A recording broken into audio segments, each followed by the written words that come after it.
welcome back to Better My Blueprint podcast.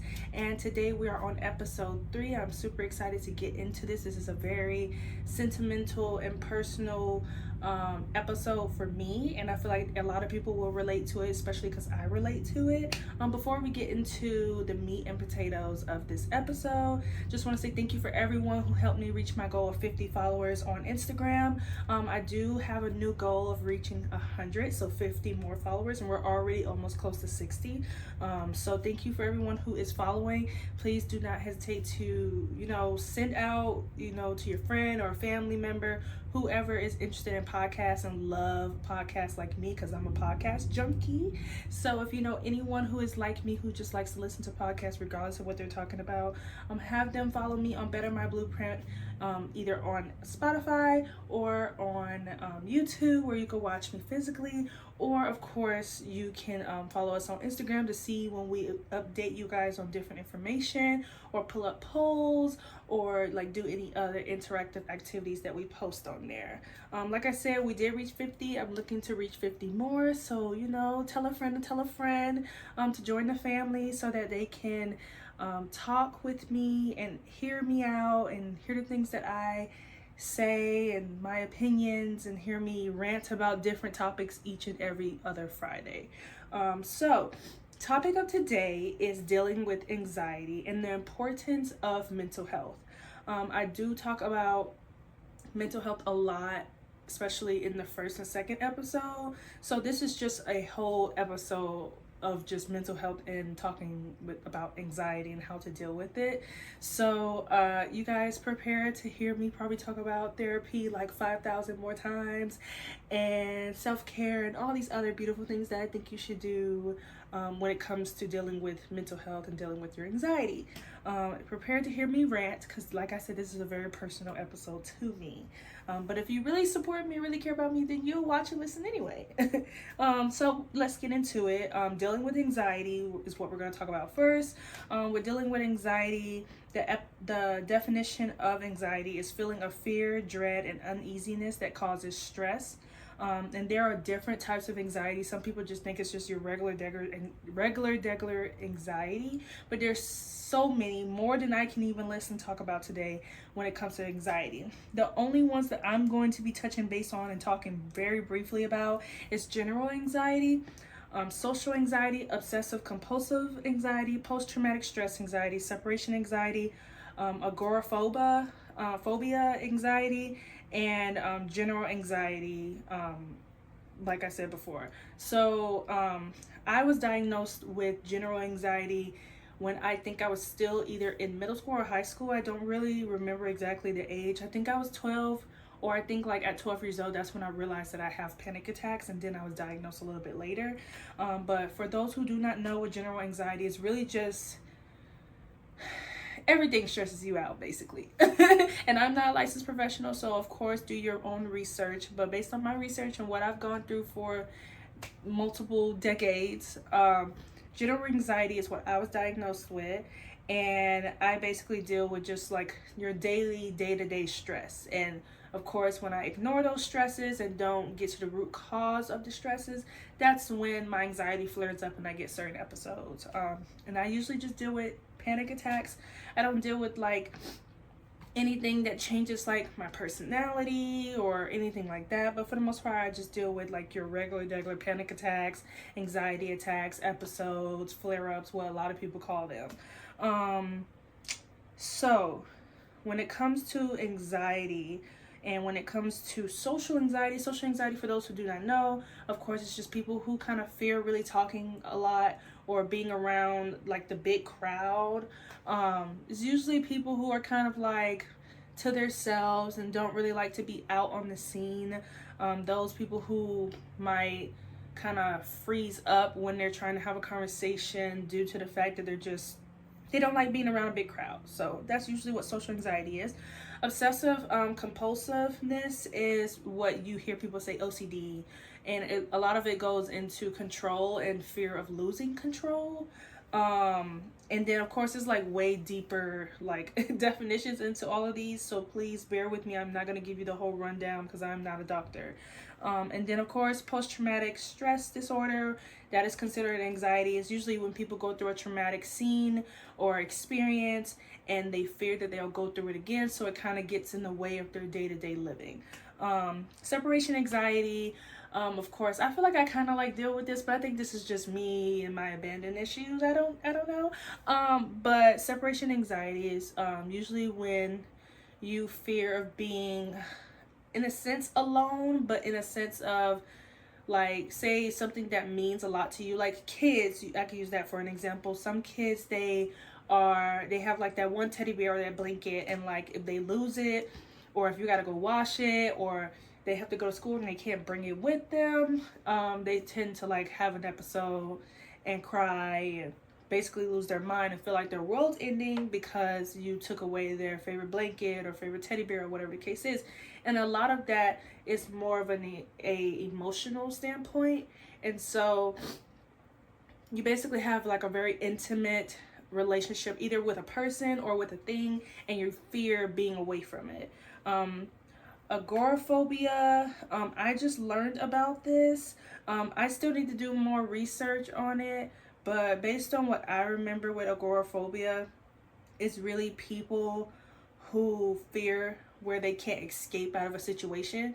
It could be physically they fear that they can't escape, or they feel like they can't escape out of a conversation, or I guess it's kind of like a sense of like people who don't like confrontation in a way as well. They feel that they can't escape that conversation or get to the end of it. But on a physical standpoint, it's people who fear that they can't get out of something. Like say if you're stuck in an elevator, or I don't know, you're stuck inside of a building and there's no escapes. And I just feel like that's kind of like agoraphobia. But like I said, please do your own research. And then of course, selective mutism anxiety is an anxiety where there are people who can talk, very intelligent, but for some reason when it's time for them to talk, they get stuck. They can't say anything. They can't speak. No words come out. No matter how much you try to force them or they try to force themselves, they just can't talk.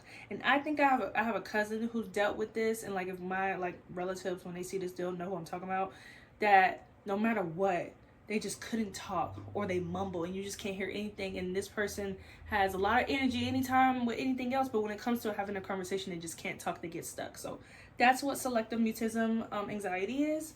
So like I said, I deal with general anxiety, and there are some ways I learned to overcome it. I'm not saying that me and anxiety ain't roommates no more, but I'm just saying that I'm the one paying the bills this time. I'm the one in charge, compared to in the past where anxiety was in the front seat and I was in the back seat. But now I'm in the front seat and anxiety is in the back seat or in the trunk because I have more control over it. So some ways I learned how to deal with anxiety and to overcome anxiety was first realizing that fear comes from ignorance, and not ignorance in a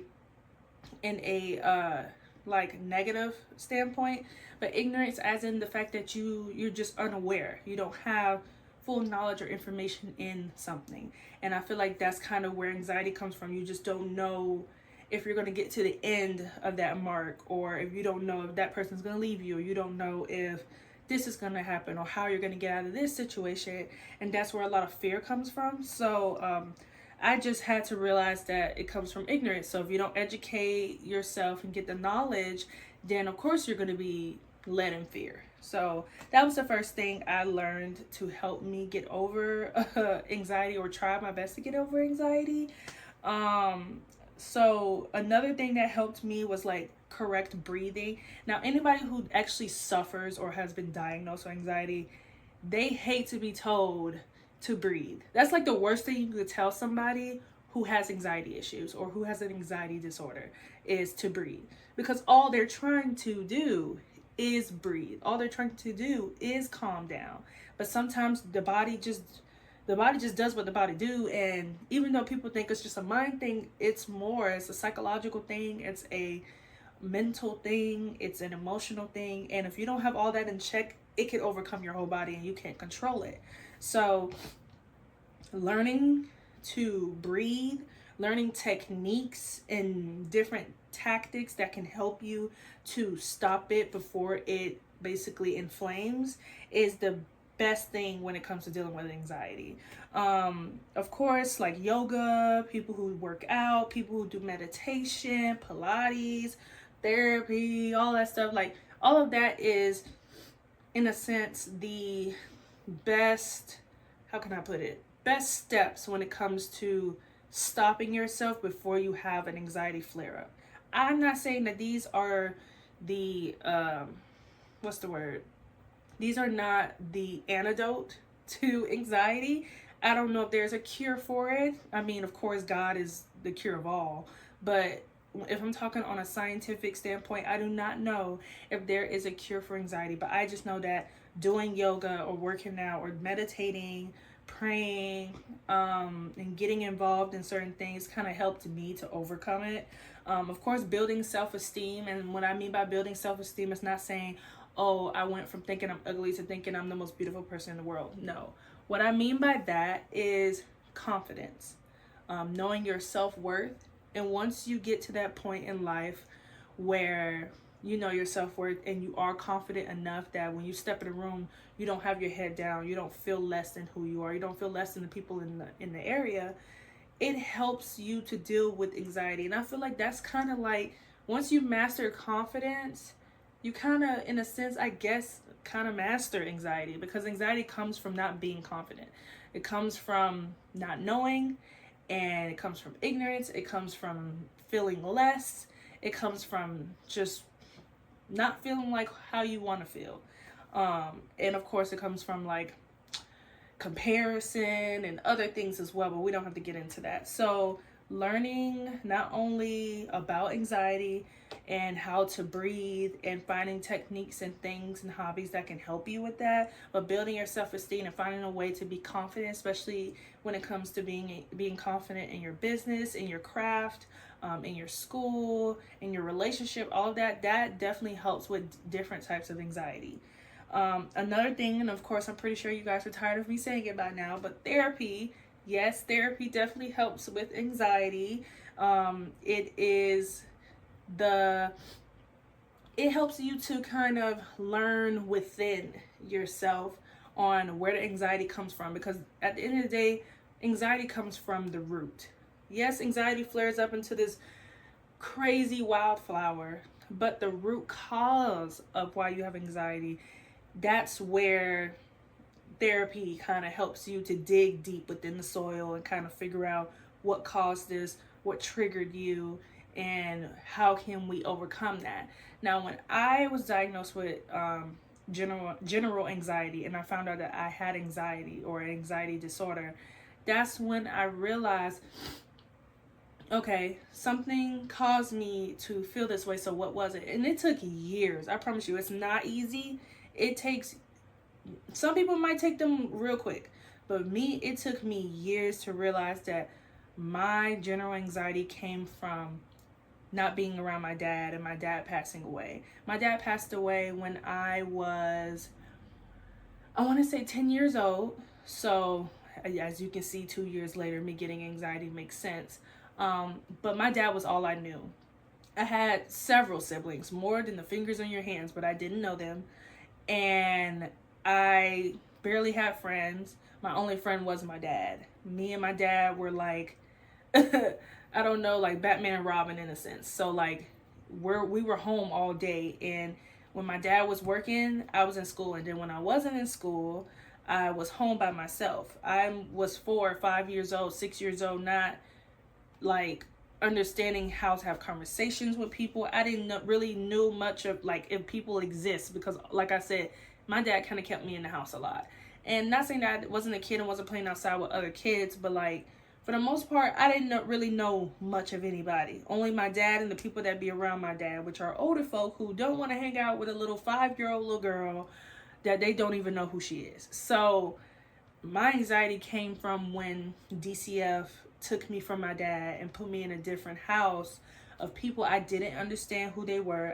I like I said, I was in and out. Like if you watch like my first or second episode, I talked about how like I left because my dad didn't put me through school or didn't have me in school as long as I was supposed to. So I'm coming into this whole new house where everyone's saying all these sentences and words that I've never heard before because I didn't go to school. I didn't get enough education at that age to understand how to really put words together and understand it completely. So you can kind of put two and two together why anxiety started flaring up. Now, I don't understand why it started that late. And what I mean by that late is I just feel like in my situation, I should have been triggered. Like, I should have been triggered before my dad even passed away. And maybe I was, but I was a kid and I was in a house that had more food than I've ever seen in my life and kids everywhere, and they all going playing basketball outside and soccer and football and eating all these junk food and candy that I've never even had before. And I had, who was considered my sister now, she danced to all this beautiful music that I've never heard before. And I'm not saying that my dad had me as like a bear in a cave, but in a sense, if you want to compare it to something, I guess you can say that I literally didn't know nothing about the outside world. So coming into this beautiful big home, because it was huge compared to our little one bedroom condo. So I'm just sitting there I'm happy that I'm in a place that has more food and more things to do, but I'm sitting here thinking like, where is my dad? And finding out that he was permanently taken out of this world due to sickness, and I haven't seen him like for a while. I guess it kind of like built in me as I got older. And once you hit 12 years old, you're a preteen, you go through your hormones. Women who know, we get our cycle and like we feel things that we never felt before. So I guess that's when my anxiety decided to like pop in and say, hey, I'm your new roommate. Like, hey, we're friends now. And so at 12 years old, I believe me and my mom who raised me, we got into it or something. Like, I was just giving attitude. Like I said, I'm 12 years old. I'm going through it. Like, I'm going through all these hormones that I've never dealt with. I'm PMSing. So me and her got into like this stupid argument, and she was mad at me and yelling at me. And anybody that knows her knows that like she can yell. Like, she got the vocals on her, okay? And you ain't gonna beat her that when it comes to like a scream match. So yeah, it got heated. She got so angry. She was yelling in my face. And all I could do was shut down, and I started having a panic attack, and I started like freaking out on the floor, and just like it almost looked like I was having a seizure. And of course she was mad at me, but she was like trying to figure out like what's wrong with me. And I think that's when it started. And I'm not saying that she's the reason why I have anxiety. She is not. Her yelling at me, especially when I'm not used to that or understand what that is, because my dad never punished me a day in his life. That was like the feather on the camel's back for me to start my anxiety. So I think my anxiety was already feathering up in me after my dad passed, and then that argument is what sprouted that new little seed that was growing. So that's a little bit about my anxiety life and my journey, and I'm still to this day trying my best to get past it and overcome it. It's very hard. Don't ever let anyone make you feel like it's just a mind thing and all you gotta do is just not think about it, because that's not the case at all. Another and the last resort to helping with your anxiety and that I use was medication. I do not recommend people going on medication because it just doesn't feel good unless you really just need a high. I do not recommend that at all. I think that there's other things that you can resort to feel good. And a little example is just praying and talking to God, but that's another conversation for another day. But after a while, my panic attacks started getting so bad to the point like my heart would skip beats and I couldn't breathe, and I would blank out and pass out, lips turning blue, like can't breathe. And when you hyperventilate too much, sometimes you can cause your lungs to collapse. And that was something that a lot of friends and family didn't want to happen to me because I was so close to doing that. So eventually I had to go to the doctor or to the hospital, and they prescribed me medication. The medication that I took, yeah, it calmed me down, but all it did was make me feel kind of like a zombie. Like, when I say being on that, I was on that medication for years. When I say like every single day I was taking that, because every single day I was going through something. Unfortunately, I don't know what was going on, especially when I like moved to college. It was just like, they say college is your best experience, but it was my worst experience ever in life. And I do regret my college experience. So like during college, I was just drugged up on medication. Like, people didn't know unless I told them. There's only a few people who knew that I was taking medication for my anxiety. But for the most part, I was just drugged up, like on meds, just high as a kite. And so it was not the fun experience. And I couldn't get a lot done. I couldn't get school done, failed a lot of classes. And I just was going through my own thing. Plus, I was depressed because, like, now I went from being taken from my dad to finally finding my place, regardless of the things I've been to finally being taken from them and put into college, where it's just a bunch of horny teenagers and preteens and adults, and just drugs and violence and education and teachers who don't care about you. Like, it's all of that in the mix. So I had to deal with all of that, while also dealing with the fact that, like, I'm still grieving my dad even years after. And so medication, I don't recommend anybody to take medication, no matter if it does help you, because little do you know is that all it's doing is suppressing your feelings. It's not fixing or helping the root cause of your anxiety. And that's why I say to go to therapy, because yeah, it takes longer, but if you're going to put your money in something, don't you rather put your money into something that isn't going to damage your liver and your kidney, isn't going to make you kind of be blank for the whole day and you're missing your days, you're losing your days because you're high as a kite on this medication. And yes, there are lower dosage of anxiety medication, but it still makes you feel droopy and like lousy and lazy, and I just don't think it's the best feeling. It made me feel like a zombie. I couldn't hold conversations. Majority of the time I was asleep, and if I wasn't asleep, I was partying and mixing medication with alcohol at the time, and I was 21 or older when I was doing this, so I don't need YouTube to see this as me being a minor doing stuff that I'm not supposed to do. No, I was 21 when I was drinking and taking my medication, but mixing that, it wasn't a pretty scene for me. Okay, so that's why I say to go to therapy and do meditation before you go and try to get drugged up by a doctor, because the first thing they're going to do is try to give you the most strongest medication they can give you, because it's the most expensive and they're getting paid for that. They're not going to give you the lower dosage. They're not going to recommend therapy. They're not going to recommend doing Pilates or finding a hobby. They're not going to recommend that, because their job is to make money. Even though their job is supposed to be to take care of you and make sure you're healthy, unfortunately, especially in those cities where it's like college towns and all these professionals kind of get tired of all these college kids everywhere, they're definitely going to recommend the strongest dosage and the most expensive dosage. And that's what they did for me, unfortunately. And so yeah, I don't recommend medication. But if you want to take medication, to each his own. I will not judge you. I just don't think it's very smart to do that. I think that you should try every other option and let that be your last option. So now, when it comes to anxiety, it really, the root cause is not taking care of your mental health. And so I feel like mental health is very important. I say this almost in every episode now, and I'm probably going to say it in every episode, because for some reason every topic that I go over and study to like talk to you guys about, and what God tells me to talk about, is always about mental health. But mental health is very important. I don't know if anybody know who Lucas Coley is, but I used to follow him a lot, him and his girlfriend, a lot on YouTube, because they had a YouTube channel together, and even when they had one apart, I watched. And unfortunately, he just passed away like a couple days ago, due to not taking care of his mental health. Now, I know they didn't put the full like information and summary as to exactly how he passed, but at the end of the day, like, him and his girlfriend they were going through their own share of things through YouTube, and they always telling their business, so majority, almost everything about these people.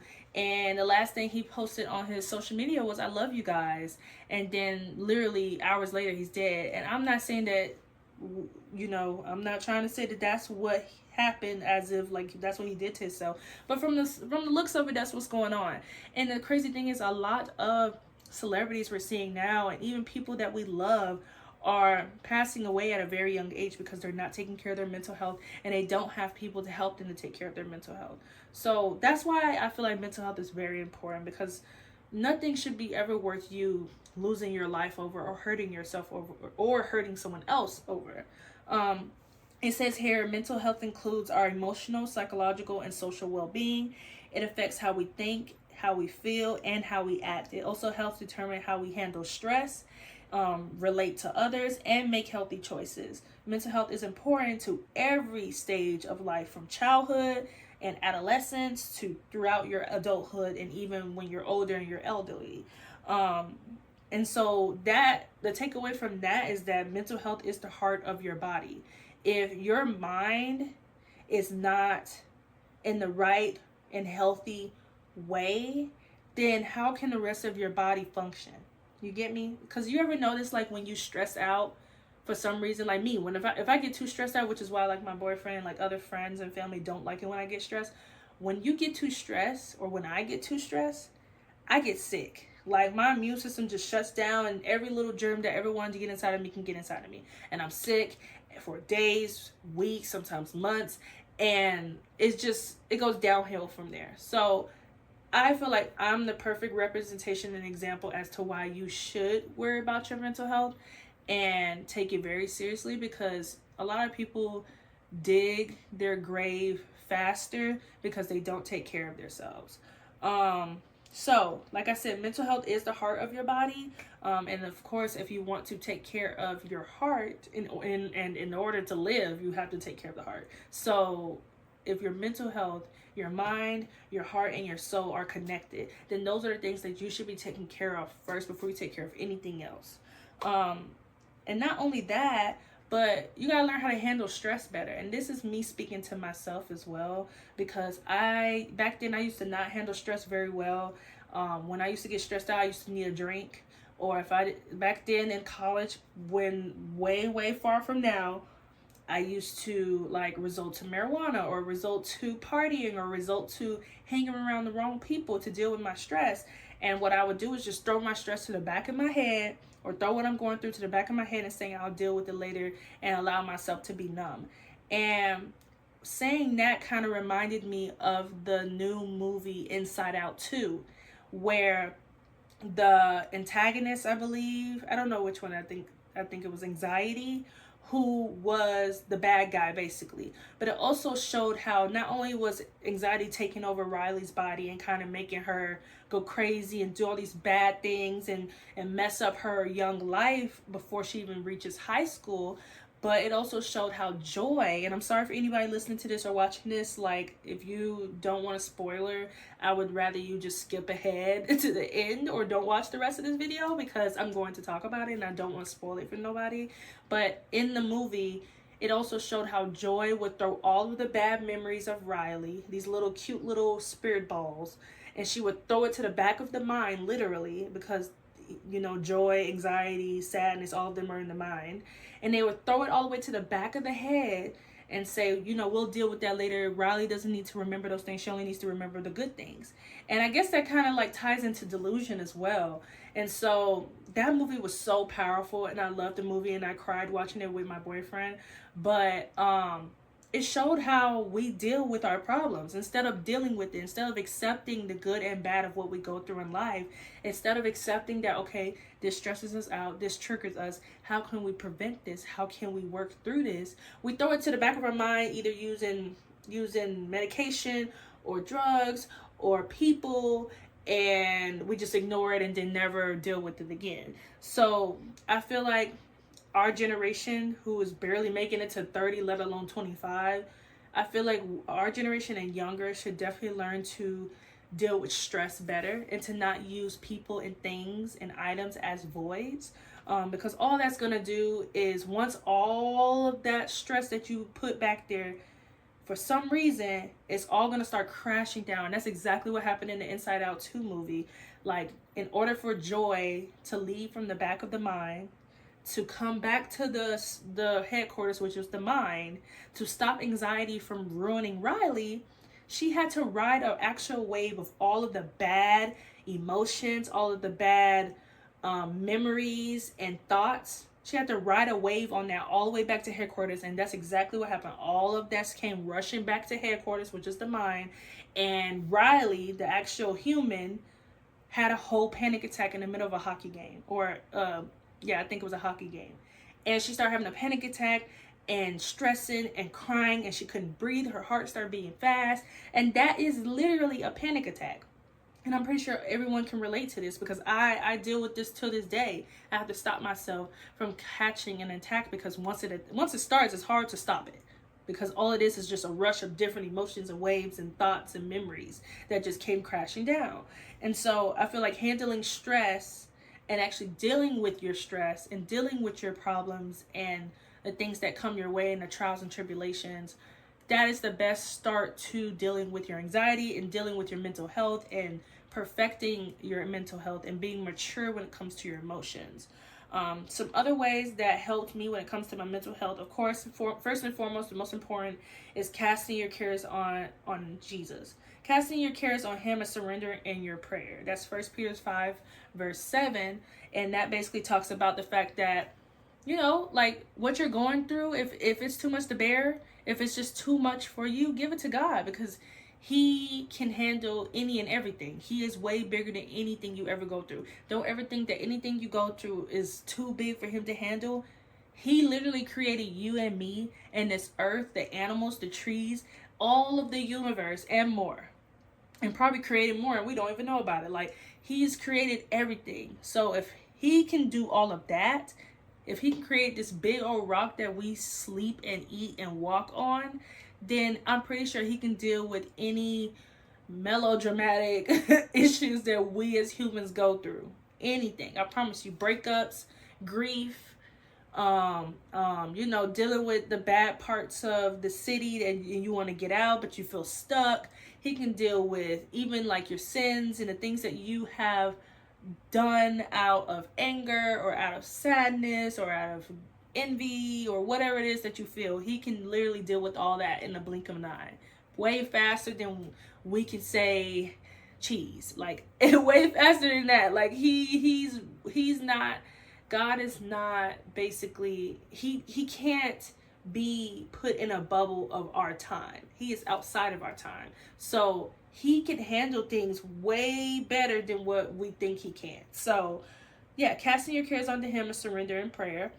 Of course, meditate on God's word and the power of the scripture. Now, I know there are going to be some people who are on here who aren't religious or not Christian or not Baptist or Catholic, or who just don't know God and don't care to know God and aren't spiritual.